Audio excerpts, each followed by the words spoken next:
Hey, what up, y'all? It's your girl, Miss Finesse in the Flesh, and you are now tuned into another episode, another installment, another podcast of the Not From Concentrate podcast. Hey, we out here. What's up? What's good, y'all? What's good? What's good? What's good? I figured today, since I'm solo dolo out here, I am going to do a live stream. It's probably every time I think if I have a solo episode, I'll do a live stream for y'all. So every time I have a solo episode, you can expect a live stream. Because I was gonna do it with my other camera, but I'm like, why not just come straight to y'all? And I have a lot to talk about tonight. Okay. So let me talk about my week. It went by fast. I'm very ecstatic.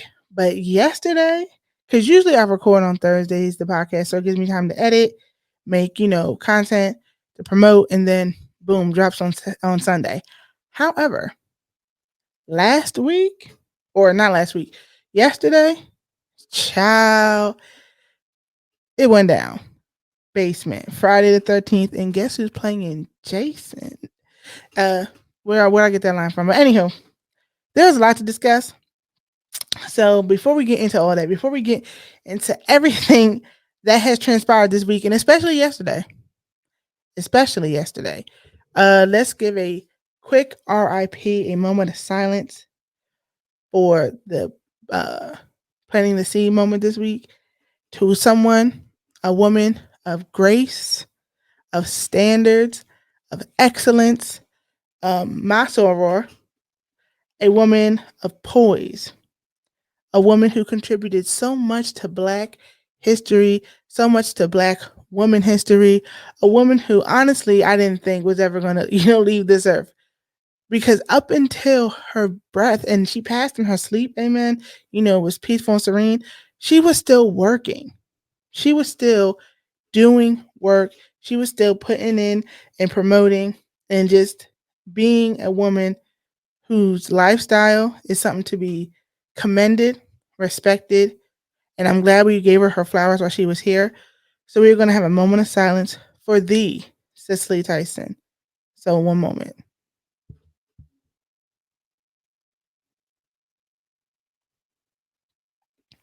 Yeah, man, she was a good woman. She was revitalized for the younger generation through Tyler Perry. So he was a visionary with that. But this woman has accolades out the wazoo. She was always the one thing about her that I know for a fact, and that I know she prided herself in. She never took roles that she felt were demeaning to her as a woman or demeaning to her as a Black person. So sometimes there are roles that people take that may not be, they're just fluff roles, just roles that you have to take just so you can get some airtime, just so you can get some money. And she was, I'm not doing that. Not finna do it. Ain't finna do it. So we want to give her all the recognition that she deserves. And, yeah, she was a great woman. And, yeah. Where are my claps? You know what, Road Podcaster Pro? I wish that there was a way that I didn't have to actually search. Like, we have this thing up here, Road Podcaster Pro. I should be able to scroll on this, and it scrolls on my Road Podcaster Pro. I shouldn't have to do it. Anywho, but yeah, CICELY TYSON, you will be missed, and thank you for all that you've done for Black history and Black people, period. But now that we've gotten that out the way, now that we got, the excellence part and the planting the scene moment of the episode out the way, let's get into with this podcast, the meat of the podcast. Because as you can see, the title is Allegation Alley, because there's a lot of allegations that hit yesterday that I'm going to talk about. And I'm not going to be before you long. Amen. But yeah, let's get into it. So I was actually going to record this yesterday, but I was like, you know what? I wanted time for things to develop. That's why I'm never the type of person to strike as soon as some information hits. Because I'd rather have accurate information, or as accurate as possible information, than be the first to talk about it. Right. So you're never going to come to me for what just happened, unless it's like on Twitter and I'm just giving my reaction to it. I'm never going to be the type to be like, oh my gosh, this just happened. You know what I'm saying? So, um, what was I going to say? Yeah. So let me just bring up some of the developments that have been going on. So, first one, I'm gonna keep it light. You know what I'm saying? I'm gonna keep it. I ain't gonna go too deep with this one. So it's been alleged, and I'm getting this from Complex, that Wendy Williams shares. She allegedly had a one night stand with Method Man, and the story goes, this was way back in the '90s, and apparently there was like a. Actually, I'll read it from her words. Let's see what happened. Um, let's see. So, I smoked a blunt. So she smoked a blunt with Method Man and gave him a bath, and it was a one night stand. He'll deny it, maybe not. It wasn't in the movie because he's still angry at me for being and telling the truth. It was a one night where we were in the club. A fight broke out. Gunshots broke out. The fight was ridiculous. The whole Wu Tang was there, but it was only meth up in the rafters. And see, that's where I go to observe everything, be myself. So basically, some foolishness broke out, and from that foolishness, there were other things that ensued. Because, a fight broke out. She probably was like, oh my gosh, what's going on? I'm scared. And Method Man was like, hey, shorty. Hey, shorty. Wait, it's Method. He's from New York. Hey, yo, what's good, ma? See, he probably was like that slick. And people try to be like, ew, Method Man slept with Wendy Williams. He would never. She could never. First off, if they were in a club back in the '90s, who knows if allegedly they were on anything? That was never in the story. But it could be alcohol. They could have been zooted and booted off the fermentation. Okay, so that plus fear plus just being, it could have been a plethora, a multitude of things and scenarios as to how they got to be on one night stand. But does anybody really know? She and he do.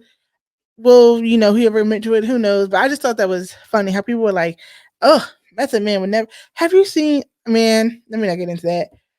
Oh, and I just realized I that's crazy. Anyhow, and yeah, I'm not gonna get into that, but I just know that some people, hey, what's good, Teddy? I see you in here. I just know that some people could say, oh, Method Man would never sleep with Wendy Williams. Well, you should see. I've seen some people sleep with some people. I'm just like, don't be too quick to judge. Do not be too quick to judge. Okay, okay. But moving on.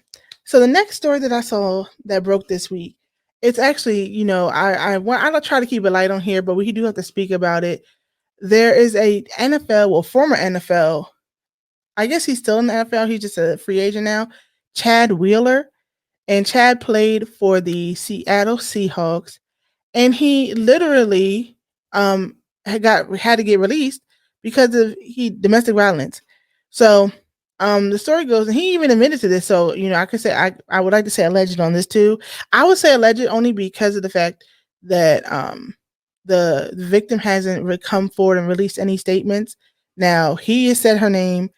The parents of him have said her name, so we know her name. But in respect to the victim who has not come out yet, I'm not. I'm just going to say his girlfriend. If you want to know more about the details, you can do that. So it was basically they were having dinner, and it's come out that Chad Wheeler is apparently bipolar, and he wasn't taking his medicine.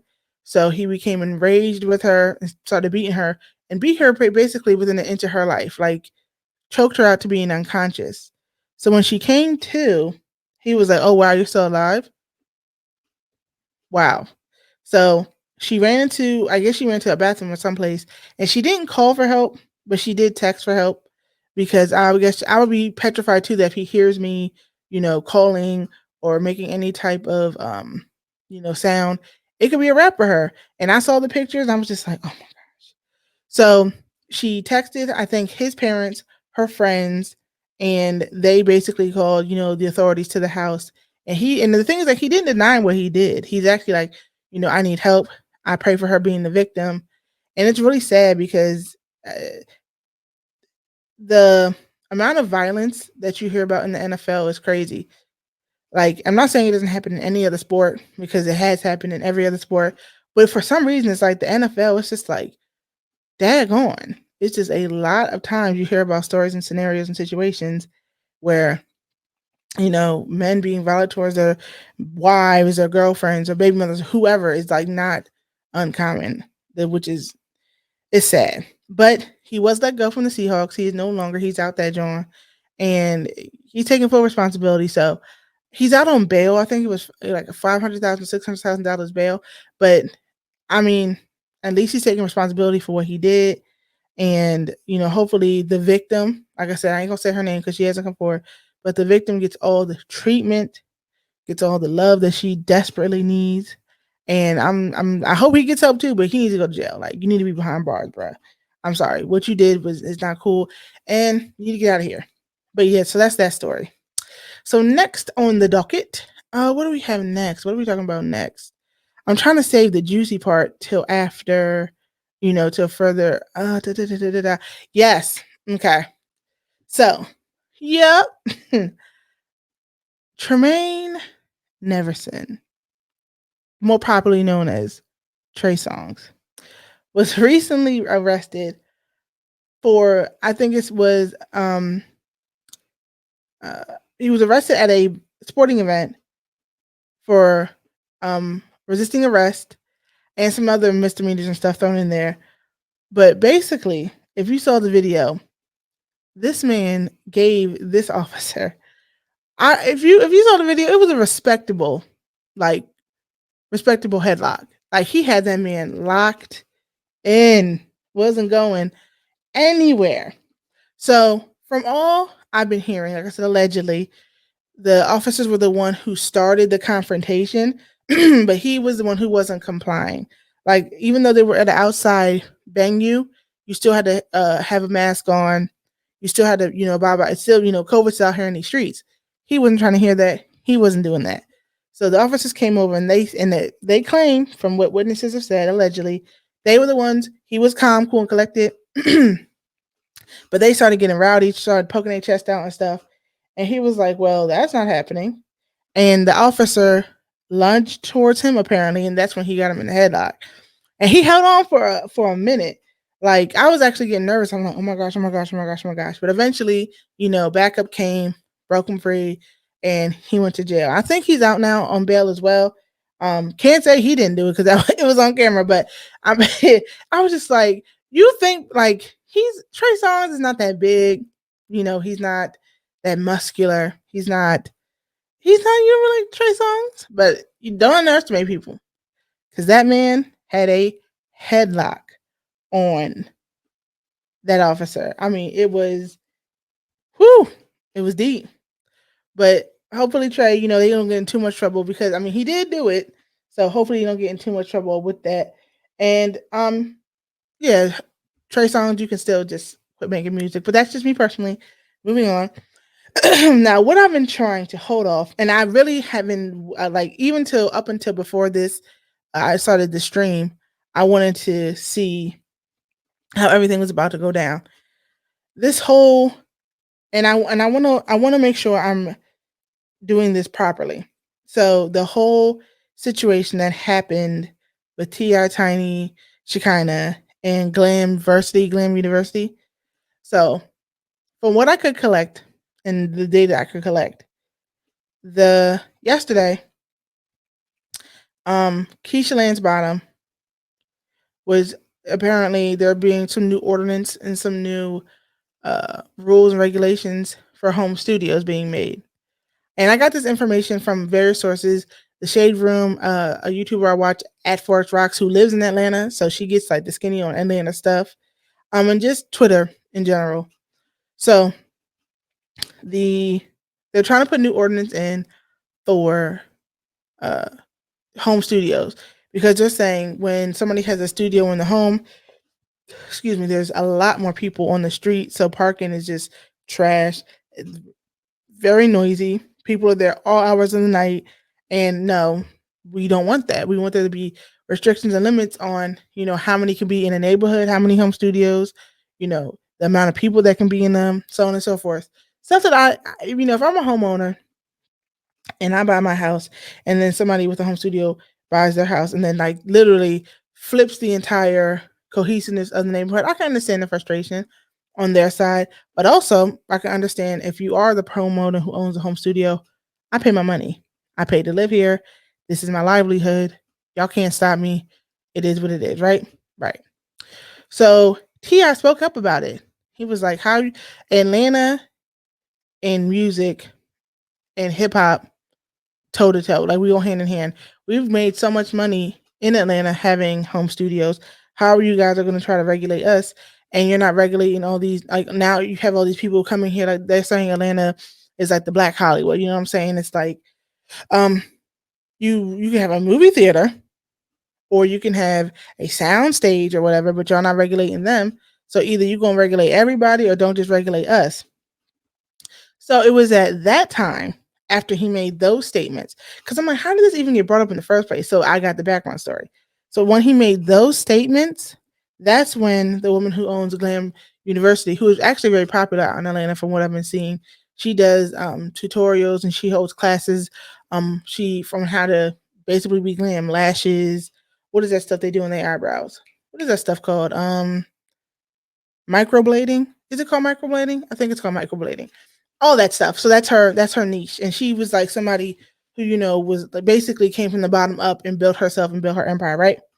So she was like, excuse me, sir, Ti, you're not one to talk about any of this, talking about some we pay our money in this and the third. um because people have the right to live in peace. People have the right to live how they want to live. And if you there are studios that you can go to in Atlanta. If you want a home studio, you need to abide by the home rules and regulations. You want to have 1,000 people, you want to have 50, 11 people outside, you want to blast music from here to Kingdom Come, do it at a regular studio where there's ordinances and rules and restrictions that allow you to do that. So he came at her with some verbiage, and that was the moment when he came back at her. She was like, so basically, I don't know who you think you're talking to or what you're talking about, because you and Tiny were out here doing XYZ, with the sex trafficking ring and getting girls. And that's when that whole information started to be divulged, right? So then from her saying, what, because she said, I'm outside the statute of limitations when you had me doing this stuff with y'all. And from there, that's when it's like exploded on Twitter. Because from there, and actually, I actually have the videos because I wanted to bring them up for reference. Because I was like, this is crazy. It's like, you should have just sat there and ate right. And then, I'll give some personal commentary on that in a second. But let me just bring this up so y'all can see. So see, Glam University, this is her story. She was saying how she met Ti, and where they were, and how they started interacting and everything. And then once she told her story, other people started coming to her and speaking out about what happened. I don't want to sit here and play everything for you, but I mean, you can find it on Twitter. All this stuff is documented. So I'm not going to play, like I said, all the screen clips that I took. Or actually, I didn't take this. I actually just downloaded that from somebody else who took it. But I just found that very crazy that nobody was saying anything, and T.I.'s came about it, because he said T.I. and Tiny did it. So then Shekinah spoke out about it, because Shekinah is T.I. and Tiny's best friend. And then today T.I. spoke on it, how he said that he has proof that none of what she's saying is true. He was like, basically, if you can't get me into court legally over what did he say? He was like, if you can't get me into court over anything other than defamation, well, that's what you're going to do. Because apparently she wants some money from him. I just think the whole thing is crazy. And it's just, the more so than the story that I want to talk about is how people are reacting. Because I've been seeing basically three stances on it. That A, homegirl's lying and all those other girls are lying. B, T.I. is lying and, down with T.I. and Tiny and them. And then C, people are like, I just want to know the facts before I make any type of judgments. And it's crazy because, of course, you expect the people who totally believe T.I. or the people who totally believed her to be at what's the word I'm looking for? For them to be, you know, at arms. It's not at arms. Is it at arms? I can't think of it. I don't know. But you expect them to be at each other's necks. But I saw an overwhelming amount of people being like, the people who like, they went, no, you got to pick a side. If you're saying you need the facts, you don't believe the victim. And I'm just like, or if you're saying you need the facts, that means, that, you believe It's like, I don't think there's anything wrong for people ever wanting to just get the facts about a situation in full, because right now it's no facts. It's all just allegation that's happening right now. Like, of course he's going to defend himself. Of course she's going to defend herself. But if you're saying you got proof, show the proof. Like you're never gonna. I mean, I'm never gonna not believe somebody's story when they say I've been assaulted or sexually assaulted or something like that. I'm always going to side with a victim, but also I've seen many instances, because I was already an SRA in college, and I've seen more than a lot of situations where a victim has turned out that they were not telling the truth on somebody, or it's come out that they weren't telling the truth. So I don't think it's unreasonable for anybody to be like, I just want, since you made these allegations, of course we're going to protect you at all costs because you're saying that you felt threatened or whatever, and you feel you need to feel safe in this moment, and we're going to protect you at that, being a black woman. But also, he has the right to defend himself because his wife is a black woman. He has the right to come out and say, I have facts about this. So I just found it really, really strange how a lot of people were like, oh, I need for the facts to come out.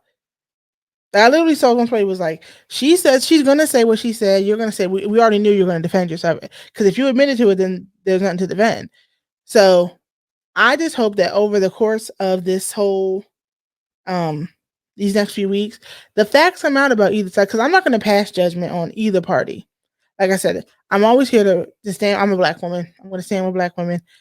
But I also don't believe in just saying she's right, he's wrong, or he's right, she's wrong without having any actual proof. Because for all we know, this could be just a stunt, and it could just be a stunt. You know what I'm saying? So I don't want to come off as saying that, how do I want to put this? I don't want to come off to be like, I'm on one side or the other, or I'm not on the one side because of the other. I just need to know, if you have facts to prove that what she's saying isn't real, I need to see those facts. Because if you don't, that means what she's saying is real. And then some people were like, well, he don't got to prove himself. I mean, do they have to prove themselves? No. But I don't see why you wouldn't, if somebody's making an allegation of that you were being, that you R word, because it's YouTube, you R word somebody and you were STing and people were underage. Like, that's not just something I would like ride and rock. You need to say something about that, because either she's telling the truth, or if she's not telling the truth, that's a wildly egregious and defamatory statement to make against you. So you need to say something, and you need to do it quickly, swiftly, and expeditiously. Because the longer you wait to say you have this proof, it's not looking good for you, bruh, or your family, or your household. And T.I., but a lot of things you've done can sway people to one side, because you have a history of saying some trash stuff, like i.e. checking your girl's hymen, or letting you just don't have a good track record, bruh. So I'm saying, I'm not gonna say, I'm going to stand by the same people who said the facts need to be shown, given, and proved. Okay? That's all I want to say about that. Now on to the squeeze question of the week. And the squeeze question of the week, it actually, what was my squeeze question of the week? Let me go. I gotta check the docket. And y'all let me know if y'all like this whole little streaming setup that I have going. I think I'm gonna do, like, of course, I should have did some of my other. No, I'm gonna do it here. We gonna stream on here. And I'm actually surprised my thing hasn't frozen, since the wind is crazy outside. It is freezing outside. Hold on, let me go here. Question. I don't even like this question that I had. It's kind of corny for this week. The screen question was, would you rather, what was it? Would you rather live in solitude for a whole year and win $1 million, or live uncomfortably close with people you don't know for 6 months and win $1 million. That that was kind of like I said, because I was expecting to have somebody this week, so we're gonna just forfeit the squeeze question this week. Oh, also, no, you're gonna see that in a YouTube video later on. Oh, also, that's what I wanted to mention. I recorded. You know what? I'm gonna save that for that. You know what? Since the squeeze question, we're gonna skip this week. We're gonna go straight to the keep it 100. That's my new keep it 100 sound. No. There it is. There it is. So we're gonna go to the keep it 100 moment.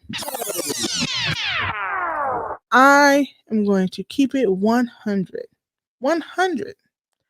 I'm going to keep it 100 about the fact that I cannot stand when you do so much work and you forget to save or you forget to do what you needed to do and delete the original copy. I had 3 videos, 2, 3, ready for this week to drop Monday, Tuesday, and Wednesday. Do you know that? Okay, so when I create videos, I do a lot. As you know, my videos are high quality 4K, and when I do them, I have the original copies and I do something that's called compressing the file. So I basically take something this big, I squish it down to something like this big, but it doesn't lose the quality of the file. So therefore it can upload better, it can stream better, XYZ. So do you know that I created the original, edited 7 hours of my day. 14 if you count, because I did twice. 14 hours of my weekend slaving over creating these videos. Did a great job too. Do you know that I created the originals and I forgot to create the compressed files? So not only did the files that I originally had I deleted, because that's what I usually do, I deleted the projects on Final Cut. So that way I couldn't just, share it again and create a new file and compress that. No, you girl. When I delete, I delete. So I got rid of the actual project. I got rid of the original and I never made the compression. So it's like I did nothing. 14 hours of what? And I hate that because they backed me up on my schedule this week. And I'm just, that is my keep it 100 moment of this week, ladies and gentlemen. I'm just pissed that I wasn't able to do that. But yeah, I cannot wait because I said Saturday, but Sunday I'm dropping on new content. So not only are you going to get content from the podcast on Sunday, all the YouTube channels are getting stuff dropped on Sunday, as well as I have my work schedule next week is weird. I'm off Monday, off Tuesday, on Wednesday, off Thursday, on Friday. So I'm going to drop content on Sunday, and then I'm going to have stuff ready to go for the rest of the weeks to come out for like the next 2 weeks. Because that's why I like recording in advance and editing in advance. But it's just, oh my gosh, all that work. And when I think about it, man, I'll get upset. So I'm not going to try not to think about it. But yeah, like I said, y'all know when I do this by myself, it's not really long. But make sure you subscribe to the channel. I know I had a few people sharing that. And I made a conscious decision to stream on this on Not From Concentrate. Even though I don't have any followers on here yet, I want to build it. So if you build it, they will come. So don't forget to follow the YouTube channel. You can follow me on all podcast platforms, Apple, Spotify, Caster, Google, Wooshka, because you can actually, and you know what? That's another thing. On my on my tech channel, Finessing This Tech, I'm starting to do series for average people, like for the average person who wants to stream, like how I'm streaming right now. Like I'm literally going to go into detail about this whole setup, right? Or the average person who wants to learn how to podcast. So if you want to know that information, drop me, I'm going to have a poll up on Instagram and just let me know if you do or you don't, because I find a lot of people want to start stuff like this, but get discouraged because they don't have a, like, mind you, this isn't the I wish that my green screen, so my intention first was having my green screen behind me, like right behind me, use the green screen. However, the camera angle is too wide.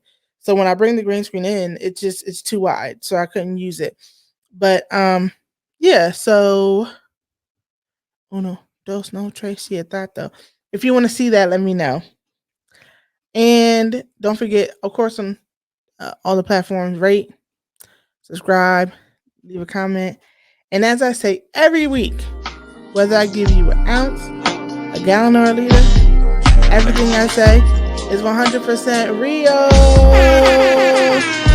So I thank y'all for coming. I thank y'all for joining, and I will see you next week.